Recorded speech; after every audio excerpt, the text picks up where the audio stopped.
ఇదంతా పక్కన పెడితే జగన్మోహన్ రెడ్డికి ఒక నైజం ఉంది, ఏంటంటే రమ్మంటే రాడు, ఎదుర్కోడు. సామాన్యులందరూ ప్రతి ఒక్కళ్ళు ఇంత తాపీగా పుష్కర కాలం దాటినా కూడా ఒక కేసులో ఇప్పుడు దాకా నిగ్గుదేల్చలేకపోతున్నారు. జగన్మోహన్ రెడ్డి కేసులో ఇంత తాపీగా వెళ్తుంటే కోర్టులకు అతను డిక్టేట్ చేస్తున్నప్పుడు మా కేసులను ఎందుకు ఎన్బిడబ్ల్యూ ఇష్యూ చేసి హుటాహుటిన పిలిపిస్తారు, మాకు ఒక న్యాయం, జగన్మోహన్ రెడ్డికి ఒక న్యాయమా అని చెప్పి ప్రతి ఒక్కళ్ళు స్పందిస్తున్నారు. ఇదంతా పక్కన పెడితే మీరు ఆలోచించాల్సిన విషయం ఒకటి ఉంది.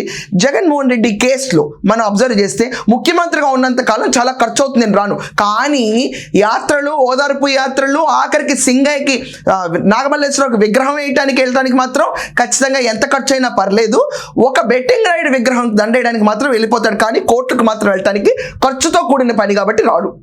లాస్ట్ 5 ఏళ్ళు ముఖ్యమంత్రిగా ఉన్నాను, నాది బిజీ స్కెడ్యూల్స్ ఉంటాయి, నేను ఎక్కడికి రానని చెప్తాడు, కానీ యాక్చువల్లీ సెక్రటేరియట్ కూడా వెళ్ళడు, ఇంట్లో కూర్చుని తాపీగా కూర్చున్న ముఖ్యమంత్రి కింద బ్రాండ్ వేసుకున్న జగన్మోహన్ రెడ్డి ఏమీ అంత సీరియస్ సిచ్యువేషన్ లేకపోయినా కోర్టుకు మాత్రం వెళ్ళడు. ఫర్ ద రీజన్ నేను ముఖ్యమంత్రి, నేను చాలా బిజీగా ఉంటాను.